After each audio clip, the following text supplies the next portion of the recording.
Hola, ¿qué tal? Buenas tardes, ¿cómo están? ¿Me pueden escuchar?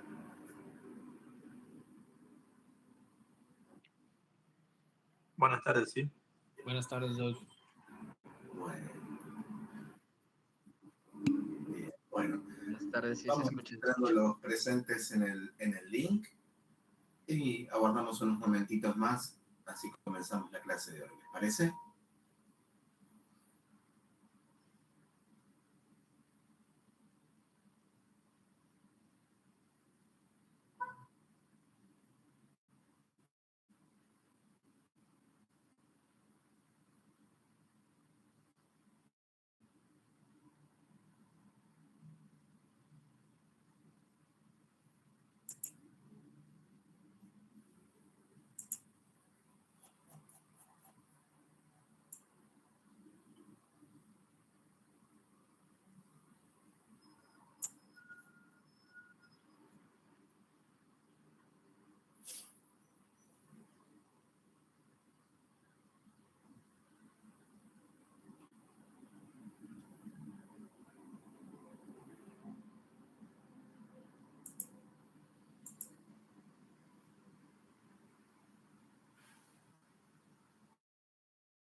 Muy bien, bueno, si les parece, vamos comenzando con la clase de hoy.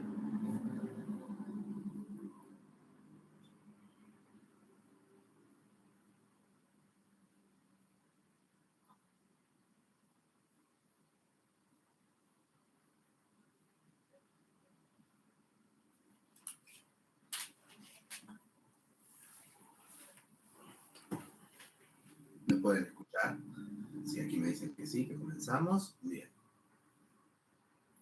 Bueno, cualquier cosa, me solicitan el link de presentismo, así pueden registrar el presente en cualquier momento. Bueno, vamos a comenzar la grabación entonces.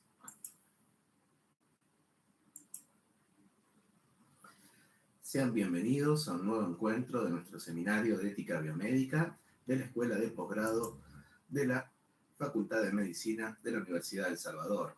Mi nombre es Mariano Fernández y continuamos entonces con nuestro seminario de ética biomédica.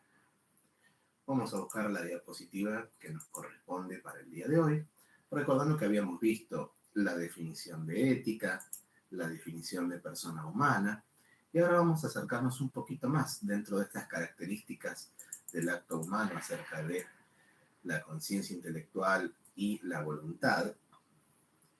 Y a través de ello vimos las características de la persona humana. Y nos toca ahora hablar algo acerca de la actividad humana en concreto.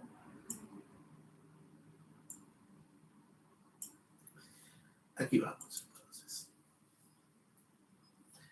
Nosotros como agentes de salud tenemos la libertad de elegir el método preventivo, diagnóstico o terapéutico que consideremos adecuado para los pacientes que asistamos. lo que nunca dejamos de ser es responsables por esa elección, dado que somos los autores de esa elección y sus consecuencias sobre esas personas humanas enfermas. Esto nos resulta más que natural, porque cuando terminamos de hacer un acto médico, de registrarlo en la historia clínica, ¿qué es lo que hacemos? Apenas terminamos de registrar una actuación, una evolución, una receta, una prescripción, ¿qué hacemos en la historia clínica? Para cerrar el acto. Sellamos.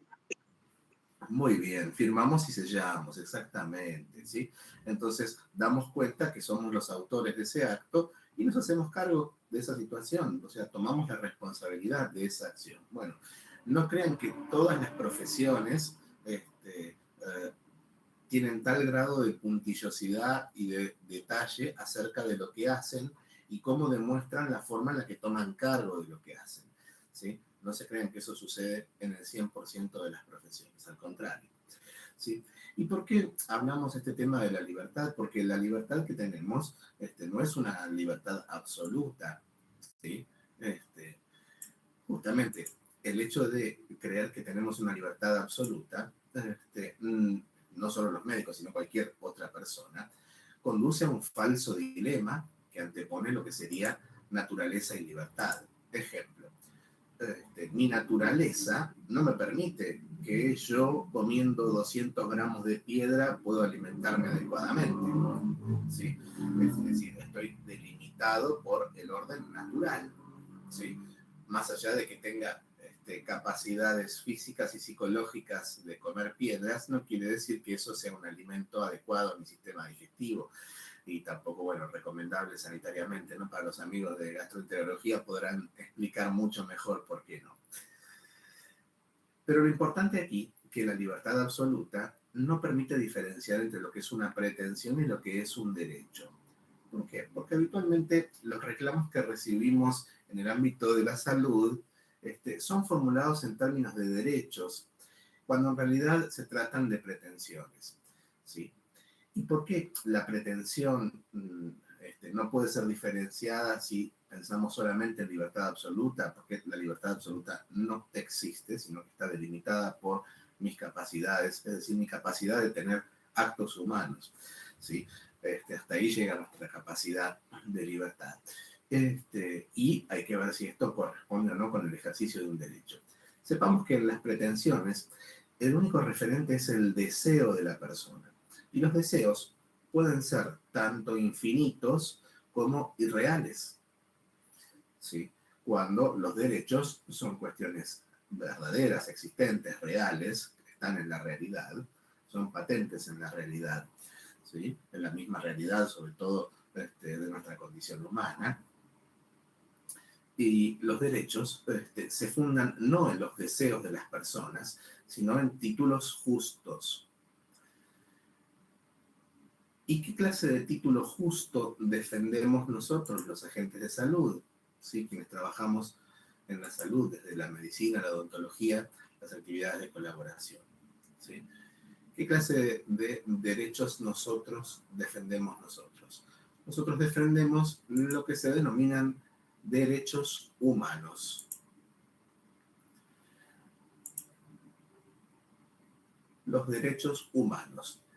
Los derechos humanos son un orden jurídico que no proviene, no es igual que todos los órdenes jurídicos que habitualmente estamos acostumbrados, donde tenemos un legislador que crea una ley, un decreto, una ordenanza, una sanción, etcétera, etcétera, sino que los derechos humanos son un ordenamiento jurídico totalmente diverso y distinto, y que tienen 4 prerrogativas o características, es decir, tiene 4 requisitos jurídicamente necesarios para que un derecho se pueda considerar un derecho humano, que son estas que vemos aquí: la condición de objetividad, la de universalidad, la de imprescriptibilidad y la de indeclinabilidad. Vamos a ver cada una de ellas y después vamos a ver cómo podemos aprovechar este tipo de conceptos dentro de las realidades particulares que nos toca asistir. ¿Qué significa la objetividad de los derechos humanos? Bueno, Primero pensemos en algún derecho humano. ¿Se les ocurre algún derecho humano fundamental, el más principal de todos?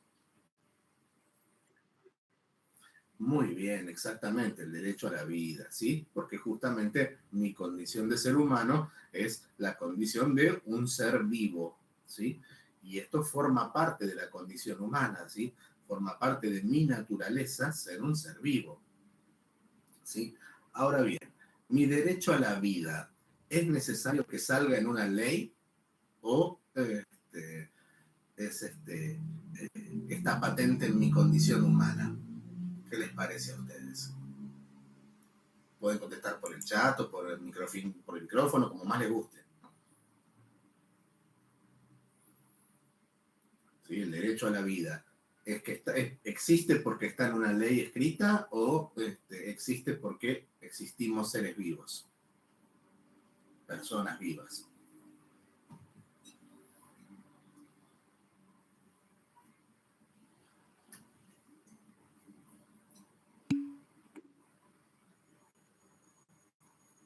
Muy bien, existe porque somos seres vivos, exactamente. ¿Sí? Y bueno, ¿qué es lo importante aquí? ¿Por qué los derechos humanos son objetivos? ¿Por qué? Porque no dependen de la subjetividad de alguien la existencia de este derecho.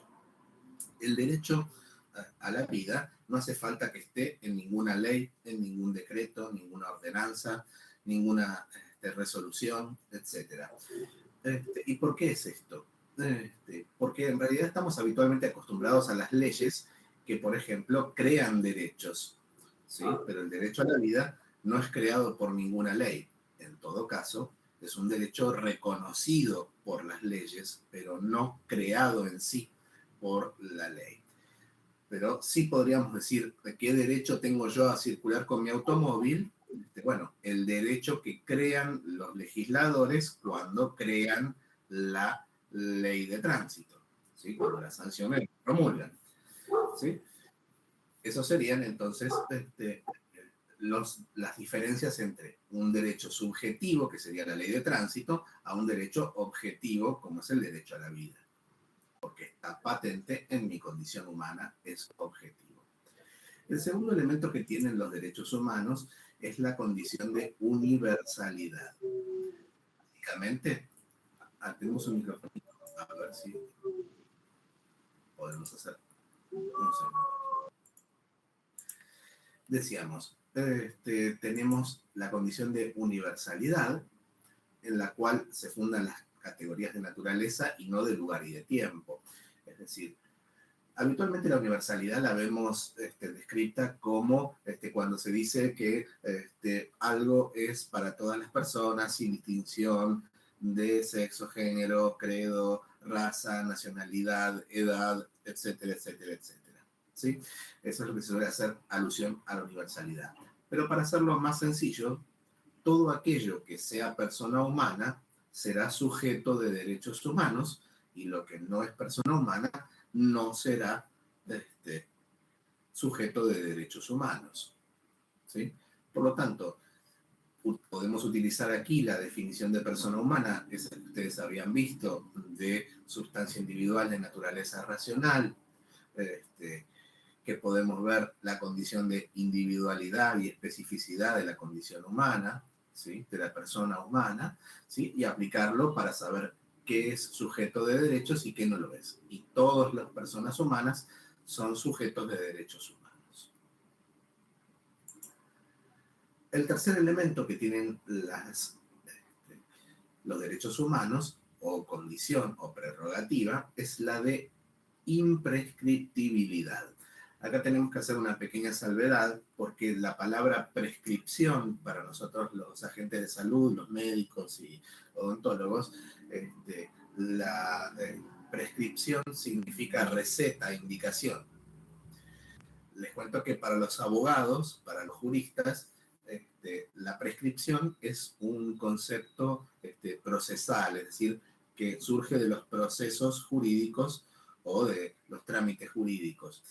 Y la prescripción implica la pérdida de la validez del reclamo por un derecho debido a alguna circunstancia. ¿Cuál es la circunstancia? circunstancia que habitualmente hace a la prescripción? El paso del tiempo. El paso del tiempo. ¿Sí? Por eso aquí ponemos un cartón de leche con la fecha de vencimiento tachada, ¿no? Es decir, los derechos humanos no prescriben nunca. ¿Sí? Yo podré reclamar y se podrá reclamar siempre por mis derechos humanos, no importa si estoy vivo o no estoy vivo, si yo recibí una lesión a mis derechos humanos. Esta imprescriptibilidad nosotros la reconocemos habitualmente cuando, por ejemplo, supongamos que estuviéramos de guardia, en una guardia de emergencias y llega un paciente con un infarto agudo de miocardio y se le venció el carnet de la prepaga a la obra social. ¿Qué hacemos? ¿Lo atendemos o no lo atendemos?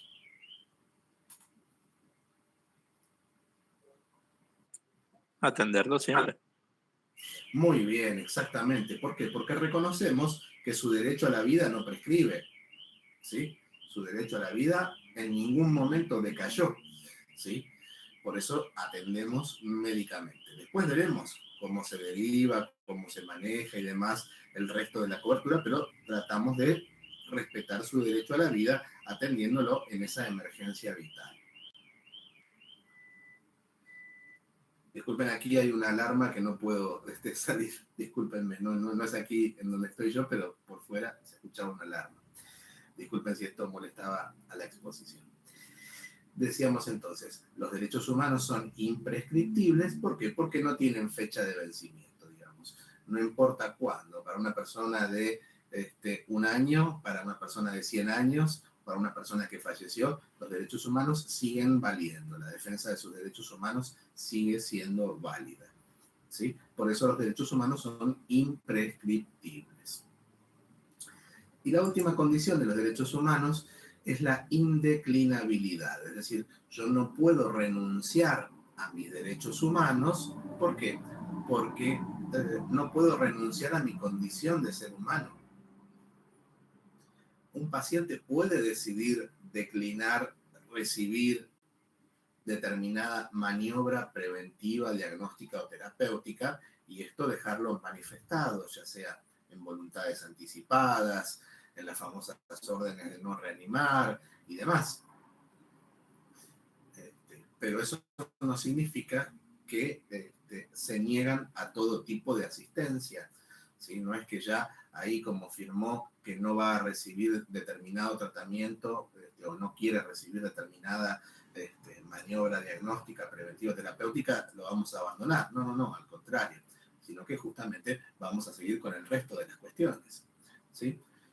Pero recordemos que los derechos humanos son indeclinables, es decir, no renuncia nunca a su condición de ser humano, por lo tanto no puede renunciar a sus derechos humanos. Sigue siendo sujeto de derechos humanos. No es que deja de ser una persona para convertirse en una cosa porque decidió que no quería recibir tal o cual tratamiento, ¿sí? Ahora vamos a ver un poquito cómo esto talla en la realidad, porque queda muy lindo ver el aspecto jurídico que ya hemos visto, pero cómo lo aplicamos nosotros en una realidad que nos compete. Para eso les voy a contar el caso que me pasó siendo coordinador de internación domiciliaria en una empresa de atención justamente de internaciones domiciliarias, donde había una queja muy vehemente, muy fuerte, muy insistente, de una hija de un paciente que estaba internado en su domicilio, con básicamente polipatologías, un panvascular, que se encontraba en seguimiento por una neumonía en su domicilio, y estaba muy enojada la hija de este paciente porque la enfermera no planchaba bien las camisas. ¿Escucharon bien? La queja era que la enfermera no planchaba las camisas. El planchado de camisas, ¿a qué suena más bien? ¿A una pretensión o a un derecho? ¿Qué les parece?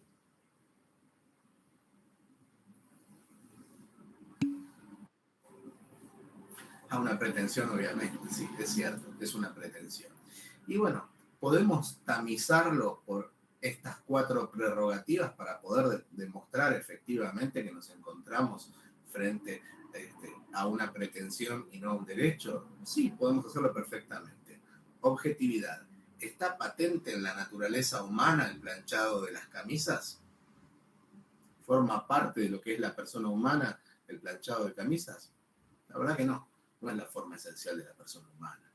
Segundo, ¿todas las personas humanas tienen que tener sus camisas planchadas? No. Puede haber quien prefiera no tenerla planchada o que la quiera usar de determinada manera, de determinada forma. ¿Es imprescriptible el derecho? Sí, adelante. ¿Quiere comentar algo? Que levantó la mano, puede comentar algo si quiere.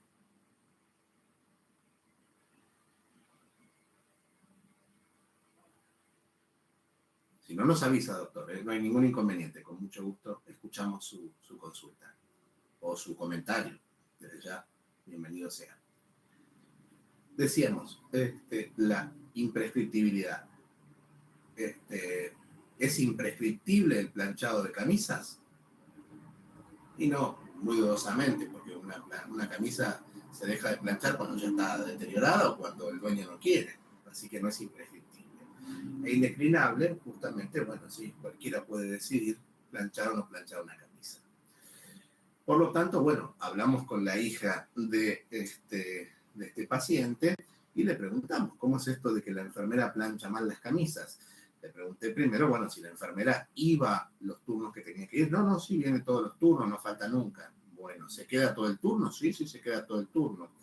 ¿Le hace los medicamentos y las indicaciones, la higiene y el confort? Sí, por supuesto, hace todo eso. Bien, ¿y cuál es el problema? Y bueno, que después de hacer todo eso se queda tirada, sentada, mirando el techo.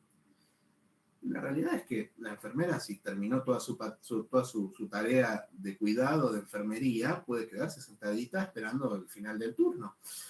No hay ninguna razón, además para estar atenta si pide algo el paciente, que le hacen alguna cosita, o bueno, o tener que darle los medicamentos, o controlar que haya los insumos, pero mucho más que eso, no comprende a la tarea de enfermería, ¿sí?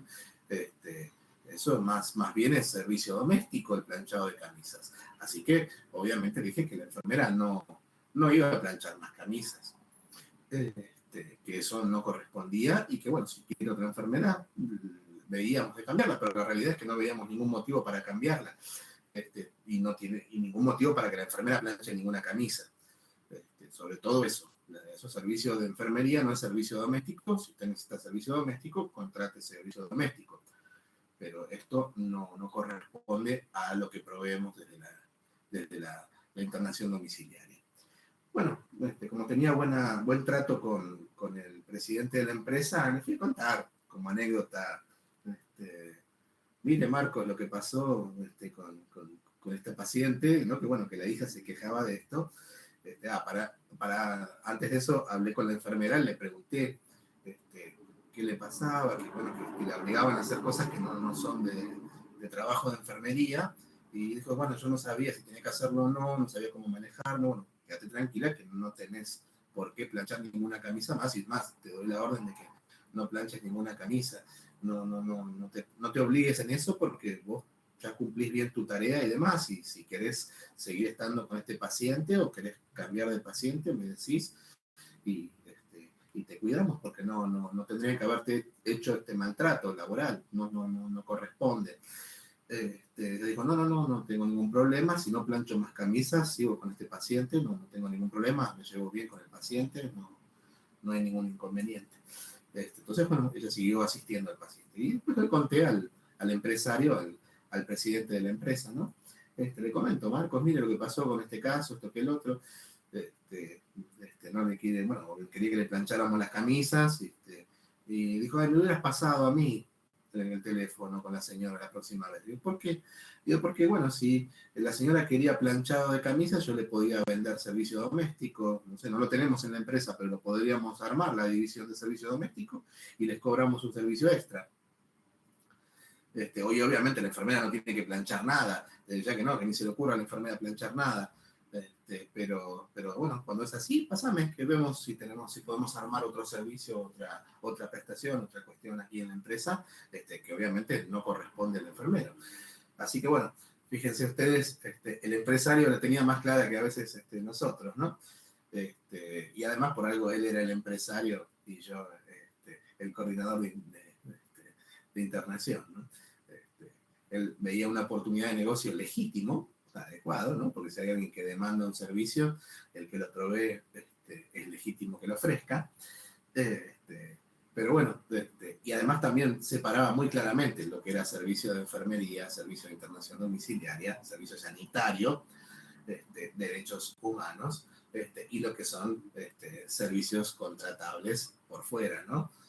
En ese sentido, ha resultado muy útil. Así que bueno, con esta anécdota les puedo contar entonces cómo utilizamos este planteo de derechos humanos cada vez que recibimos una queja, asegurarnos si se trata de una pretensión o un derecho, y ahí veremos, mediante las prerrogativas de objetividad, universalidad, imprescriptibilidad y declinabilidad, si esto corresponde o no a hacer lugar a esa petición o no. Muy bien. Vamos a ir a buscar la diapositiva del próximo tema.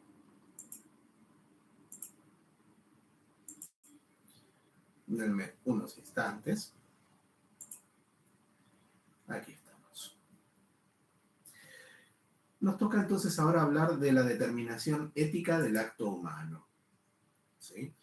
Aquí vamos a pasar justamente a cómo se analizan los actos humanos, o sea, esas acciones conscientes y voluntarias que hacen a la actividad humana. ¿Sí? Es decir, tratar de conocer qué es lo que exactamente establece la rectitud, le hace bondad, no rectitud, malicia, de un acto humano. Primero, asegurarnos que nos encontramos ante un acto propiamente humano, donde está involucrada la inteligencia y la voluntad, es decir, donde ese acto sea consecuencia de la inteligencia y de la voluntad del sujeto. Esto lo habíamos visto un poquitito en la primera clase, cuando hablábamos de la definición de acto humano. Bueno, ¿qué nos queda fuera de los actos humanos, de las acciones del hombre, conocidas como involuntarias, que son los actos meramente neurovegetativos, aquellos que son por ignorancia invencible, por violencia grave o bajo miedo pánico o bajo estado de inconsciencias, que justamente no forman parte de los actos humanos. ¿Por qué? Porque carecen del uso de la inteligencia o bien de la voluntad. ¿Sí? Y de hecho, las acciones involuntarias no son objeto de estudio en ética. Primero, porque la ética justamente estudia solo los actos humanos. Y segundo, lo que son las acciones involuntarias son más bien objeto de otro tipo de ciencias, como por ejemplo la psiquiatría forense. ¿Sí? En la psiquiatría forense se intenta establecer si existe responsabilidad o no, si un acto posee un vicio cognitivo, es decir, a nivel del conocimiento, de la inteligencia, o volitivo, insalvable, que haga que o bien sea neurovegetativo meramente, o bien una violencia grave, bajo miedo pánico o estado de inconsciencia. Esto es lo que hacemos en psiquiatría forense, básicamente. ¿Sí? Básicamente hacemos eso. Entonces, ¿cómo es que analizamos los actos humanos? Primero nos aseguramos que estamos frente a un acto humano. ¿Sí? Primera cuestión, descartamos las causas del involuntario. Y luego que descartamos las causas del involuntario, estamos frente a un acto consciente y voluntario, un acto humano, vamos a pasar a analizar lo que se denominan las fuentes de la moralidad de los actos humanos. ¿Por qué fuentes? Porque de ellos brota, de ellos surge la cuestión moral en los actos humanos.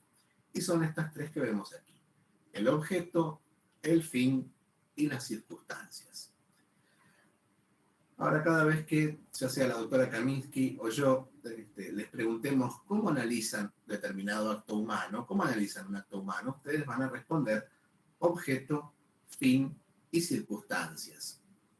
Ahora yo les voy a pedir, si sean tan amables, pongan el micrófono, vamos a hacer la pregunta y vamos a preguntar ¿cómo se analiza el acto humano? Y ustedes van a decir objeto, fin y circunstancias. ¿Sí? ¿Estamos listos? Muy bien.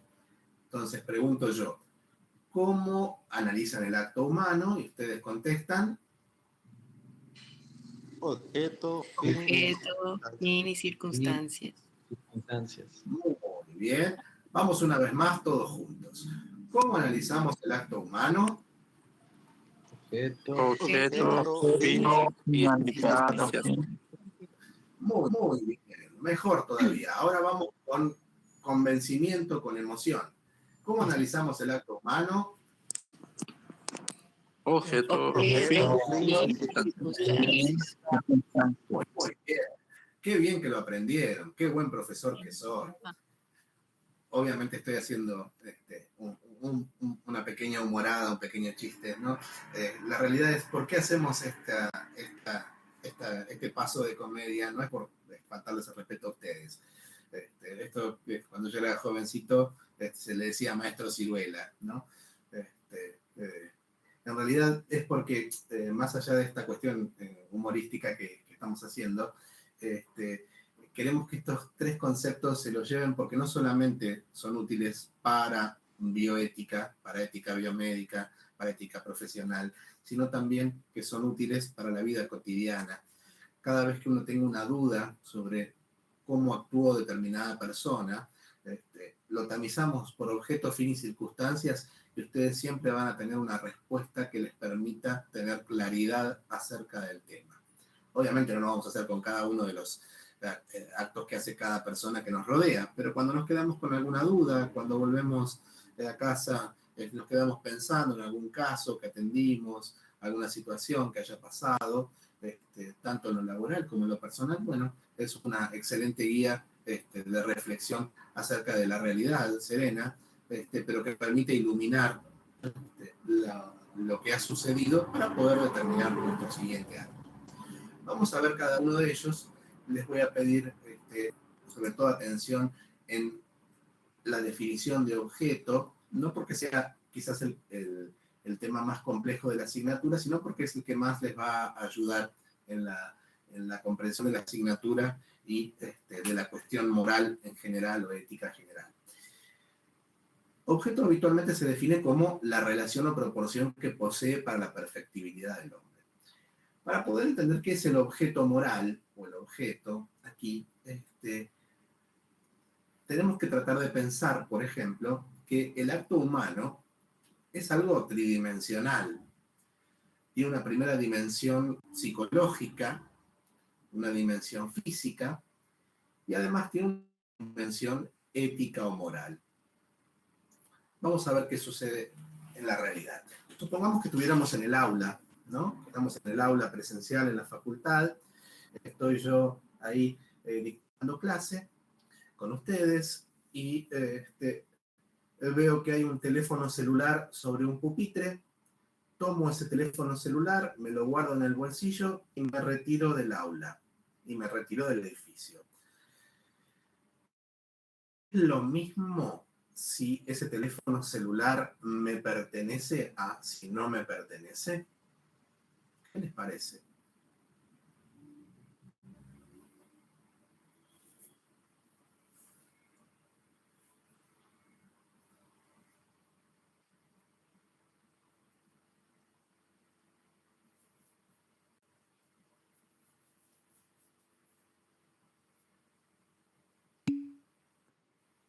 No es lo mismo, muy bien.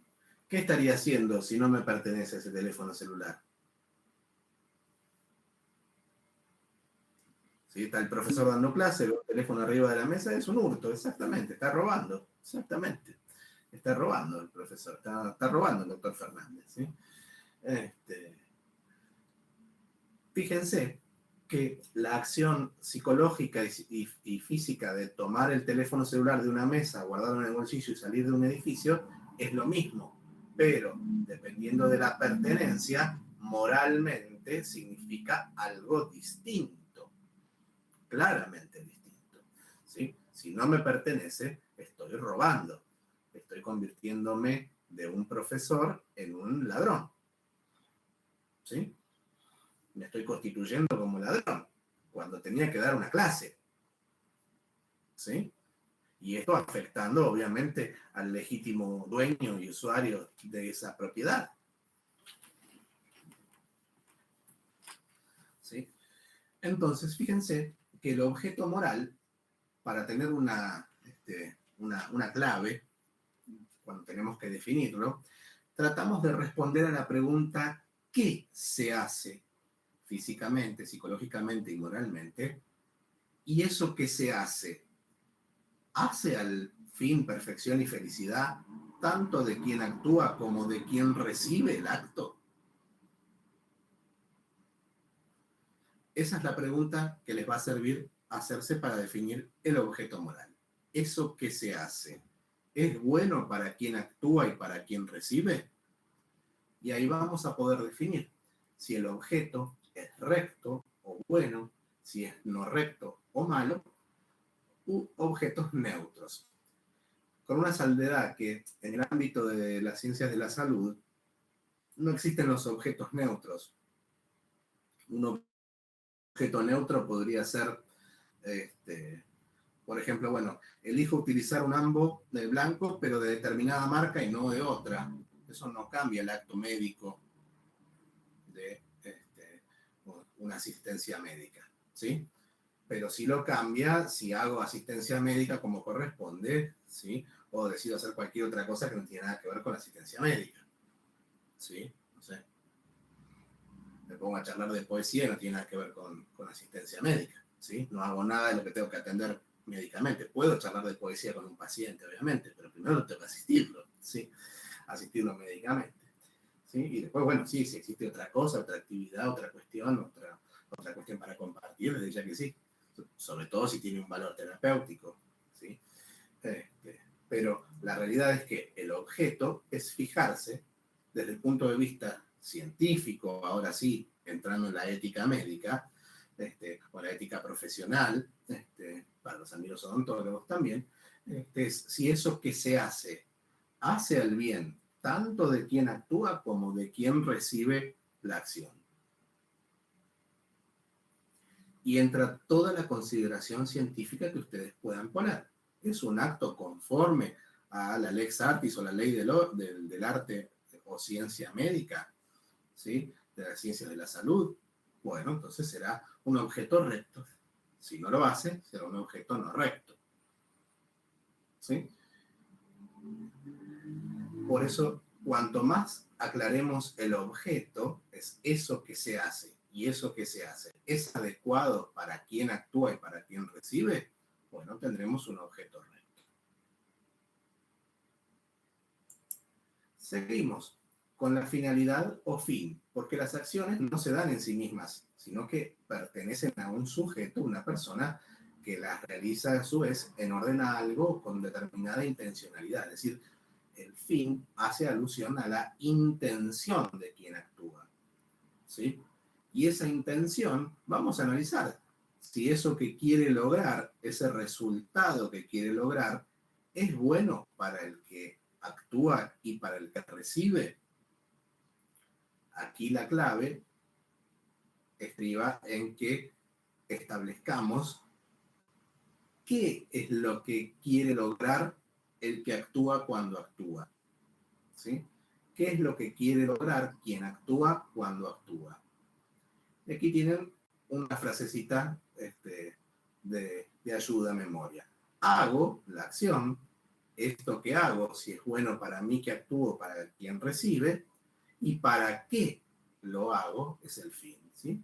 Entonces, hago la acción, esto que hago, ese acto humano, es bueno para el que actúa y para el que recibe, y con qué fin se hace, para qué se actúa, ¿sí? Porque el acto humano es una unidad y requiere de rectitud objetiva y de rectitud intencional para que yo lo considere bueno o recto al acto, ¿sí?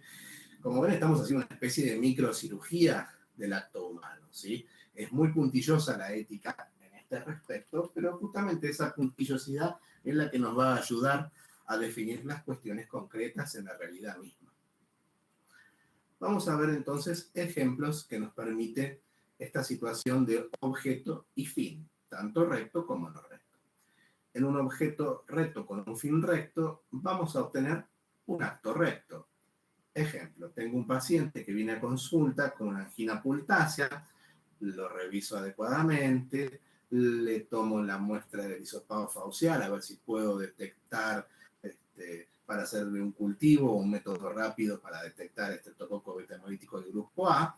Le receto el tratamiento, le doy las pautas de alarma y lo fijo para control porque tengo la intención de que esa persona se cure. Entonces tenemos un objeto que científicamente es adecuado para el médico que lo realiza como para el paciente que lo recibe. El médico tiene la intención de que el paciente mejore y supere este cuadro y evite las complicaciones, por ejemplo, la fiebre reumática, la nefropatía postestreptocóxica. Esa es la finalidad que tiene el médico al hacer este acto y por lo tanto se constituye como un acto recto. Después podemos tener objetos no rectos con finalidades rectas. El ejemplo de esto sería, aquí me remonto, si quieren, a un pequeño caso que me pasó cuando yo estaba formándome en oncología en el Hospital María Curie, de aquí de Buenos Aires. Yo rotaba por la sala de ginecología y me dice el jefe de sala, Mariano, tenemos que disminuir la mortalidad de la sala. Bueno, digo yo, vamos a empezar a hacer lo que en ese momento, año 2004, 2005, se estaba gestando como seguridad del paciente, y ustedes conocen ahora, que en esa época estaba muy en pañales la cuestión, pero básicamente tenía que ver con tres grandes intervenciones, con el control de la infección, la prevención de la trombosis venosa profunda y el tratamiento del dolor. ¿Sí? Entonces estaba contento porque, bueno, a mí me gusta cuidados paliativos, tratamiento del dolor y demás. Digo, bueno, uy, qué bueno, vamos a hacer algo de todo esto. Y dice, no, vamos a hacer nada de eso. ¿Y qué vamos a hacer? ¿Cómo vamos a disminuir la mortalidad de la sala? Bueno, simplemente no se internan más pacientes terminales en esta sala. ¿Escucharon bien? No se internan más pacientes terminales en esta sala. Entonces, la finalidad del para qué quería hacer este acto el jefe de sala era para disminuir la mortalidad de una sala de internación médica. Es un fin loable, ¿cierto? Está bien disminuir que no fallezca tantas personas en una sala de internación si hay causas de muerte evitables. Ahora bien, ¿de qué se vale este profesional? ¿Es algo adecuado negarle la asistencia meramente por una cuestión supuestamente pronóstica? ¿Qué les parece?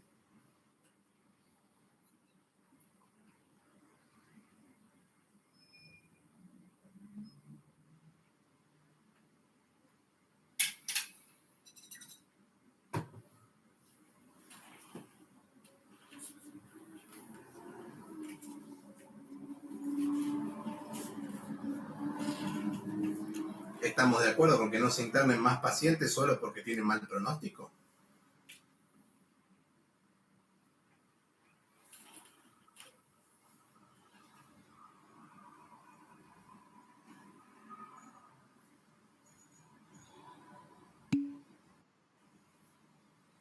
Claramente que no, ¿sí? Porque esto es análogo a que podamos aceptar. Entonces, bueno, podríamos decir el día de mañana, bueno, hay que eliminar la pobreza. Entonces, mañana vamos a fusilar a todos los pobres, no hay más pobreza. ¿Sí? No, claramente el fin, una buena intención, no justifica los medios o el objeto. ¿Sí? El objeto tiene que ser recto y la finalidad también tiene que ser recta para que yo considere bueno un acto. ¿Sí? Eso es lo que sucedió aquí. Aquí surge un acto no recto. ¿Por qué? Porque para un fin recto se vale de un objeto claramente no recto, que es el de negarle la asistencia a gente que lo requiere, que lo necesita y que por otro lado lo merece en orden a sus derechos humanos. Vamos con el siguiente ejemplo. Objetos rectos, pero con finalidades no rectas. Ejemplo, yo también he trabajado como médico de atención primaria mientras me estaba formando.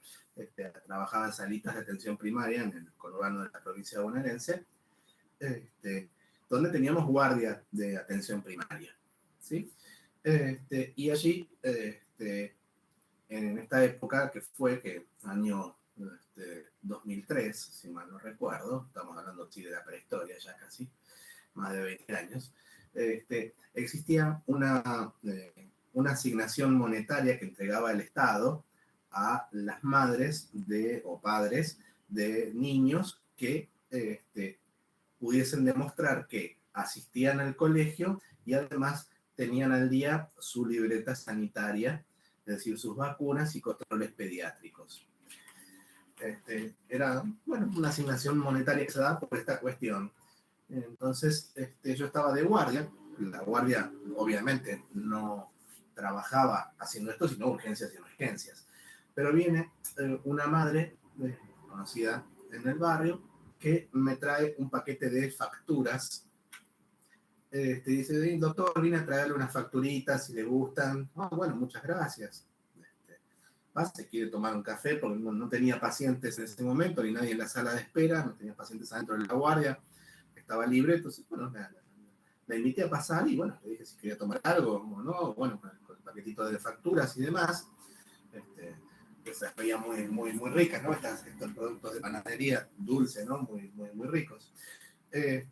Y bueno, dice, ay, doctor, y ya que está de paso, me llenan las libretas de mis 2 hijos, porque si no, mañana yo no cobro la asignación por hijo. Y obviamente en ese momento, yo paré un momentito y digo, un momento, a ver, usted me trajo las facturas porque quería regalarme algo, porque necesitaba las libretas firmadas. Así que no, vamos a hacer lo siguiente. Cerramos el paquete de facturas, por suerte no había comido ninguna. Y digo, mira, estas facturitas las llevas a casa. Y las libretas, mañana venís y ves a la vacunadora y a la pediatra, yo te consigo turno, no te preocupes, pero resolvés con ellas las firmas, porque esto es la guardia no hace este tipo de trabajos. Y además, tu obligación es traerlo a los controles y vacunarlos a los chicos. Para eso se te da la asignación. Bueno, obviamente hubo otras discusiones en el medio, pero bueno, yo me mantuve firme en eso. Y al día siguiente, bueno, sí, accedió la paciente, vino, trajo a sus hijos, se hicieron los controles de peso, de estatura, los controles pediátricos, actualizaron las vacunas, que faltaba la vacuna creo que de algunos de ellos, y bueno, ahí recién se le firmó al día siguiente, no en la guardia. ¿Sí? Pero claramente, este objeto recto, esto de darme un regalo, o sea, dar un regalo, ¿qué finalidad tiene la finalidad de regalar? Cuando alguien regala algo, ¿no? Da una donación. ¿Tiene que ver con obtener una dádiva? ¿O es halagar al que recibe el regalo? Esa es la plenitud de ser del acto de regalar, de dar una donación, ¿sí? Halagar o darle a alguien algo que no tiene, o porque lo necesita, o porque queremos halagarlo, ¿sí? Esa es la plenitud de ser de esto, no obtener un beneficio por algo que yo no hice adecuadamente antes, ¿sí? Y esa es la finalidad no recta, porque no hace al fin perfección y felicidad de quien actúa, de quien recibe, porque me estaba sobornando en definitiva con las facturas, que si no hay factura, si usted no firma las recetas, y no, yo no las voy a firmar. O sea, no es por eso que yo lo hago. Y usted podría resolver esto haciendo las cosas como corresponde, que se pudo hacer perfectamente al día siguiente, ¿sí? Y no es que yo me esté interponiendo entre usted y su cobro, sino que simplemente usted no está cumpliendo con su parte del trato social, ¿no? Que era este subsidio que usted accedió porque cumplía con las libretas de controles y de asistencia al colegio, ¿sí? Entonces, ahí tenemos otro modelo de acto no recto. Y después podemos tener objetos no rectos con finalidades no rectas. Bueno, es muy claro, ¿no? Cuando decíamos antes, el profesor Mariano Fernández dando clase, mira un celular en un pupitre que sabe que no le pertenece, agarra, se lo mete en el bolsillo y se retira del edificio de la facultad. Claramente es un objeto no recto con un fin no recto, ¿sí? Esto está muy claro. Y nos queda el último elemento, que es el de las circunstancias. Porque las circunstancias, si bien no hacen a decirnos si un acto es recto o no recto, ¿sí? Porque eso nos lo da el objeto y el fin. El objeto y el fin nos dan la especie del acto, bueno, malo, recto, no recto. En cambio, las circunstancias me van a dar una graduación, una calificación que para los actos humanos son de notable relevancia.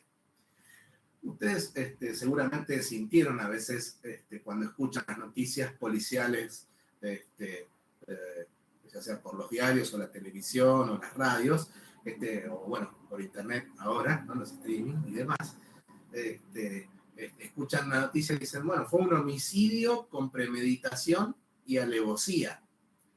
¿Qué sería la premeditación o la alevosía? ¿Alguien sabe qué es?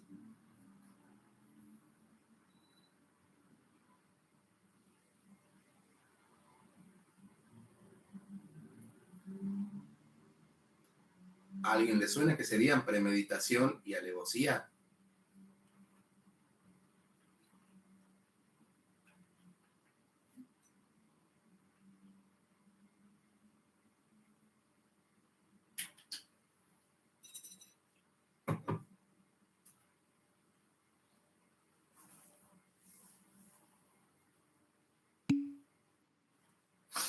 Muy bien, la premeditación implica una planificación, una prefiguración de quién actúa, cómo va a actuar y cuál va a ser el resultado de esa actuación. Eso es la premeditación. Y la alevosía es asegurar la comisión, exactamente, asegurar la comisión, además de evitar recibir una represalia por ello. ¿Sí? Por ejemplo, aquel que ataca por la espalda, aquel que ataca con un exceso de la fuerza, aquel que ataca múltiples personas a una sola para no recibir daños, aquel que lo hace oculto, etcétera, etcétera. ¿Sí? La alevosía asegura la comisión de determinado delito, pero fundamentalmente lo que prevé es no recibir una represalia por el acto que sabe que está mal, que está cometiendo. ¿Sí? Y obviamente, un homicidio con premeditación alevosía es más grave que uno que no tenga ni premeditación ni alevosía. ¿Qué les parece? Sí, es más grave, claramente. ¿Sí? Y bueno, en las circunstancias, lo que vamos a tratar de definir es si hay circunstancias agravantes o atenuantes de una acción. ¿Sí? El ordenamiento jurídico, sobre todo en el derecho penal, tomó esto de la ética, este condicionante de las circunstancias, para poder definir cuáles son los atenuantes o los agravantes de todos los delitos. ¿Sí? Y para poder pensar en un acto humano cuáles son sus circunstancias, tenemos que pensar en cuáles son las vulnerabilidades o desventajas que presenta aquel que recibe un acto humano. ¿Sí? Por eso nos fijamos en los términos de cantidad, frecuencia, cualidad, modo, tiempo, lugar, ¿sí? Teniendo en cuenta que las calificaciones morales de mayor gravedad o mayor intensidad en la bondad o en la malicia, depende de quién realiza la acción, contra quién, bajo qué modalidad. Por ejemplo, es más grave si el profesor de bioética se roba los celulares que si se los roba un ladrón común. ¿Sí? Sobre todo el profesor de bioética valiéndose de la situación en la que está dando clase. ¿Es más grave esto? Sí, sí, doctor. Exactamente, es más grave. ¿Sí? Entonces, fíjense que cuando analicemos objeto, fin y circunstancias, con objeto y fin vamos a establecer si es recto o no recto. Y cuánto de recto o no recto lo vamos a ver con las circunstancias. En el caso de los actos no rectos, buscaremos agravantes y atenuantes. Y en el caso de los actos rectos, buscaremos aquello que haga más loable, más premiable, más encomiable, más merituable ese acto humano. ¿Sí? Muy bien. Con esto estamos cumpliendo con los temas que teníamos para hoy. La clase que viene terminamos ya con los últimos 2 conceptos que nos quedan, los 2 últimos títulos. Y ustedes ya van a poder, si quieren, practicamos con algún caso para que puedan llegar excelentemente al examen del día 28. Tienen todos registrado su presente. Si no, pongo nuevamente el link de presentismo. Allí podrán registrarlo. Y si les parece, o si queda alguna duda, consulta o pregunta, me dicen. Si no, ya nos encontraríamos la semana que viene a la misma hora.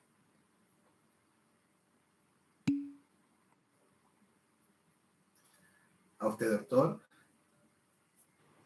Perfecto, muchísimas gracias.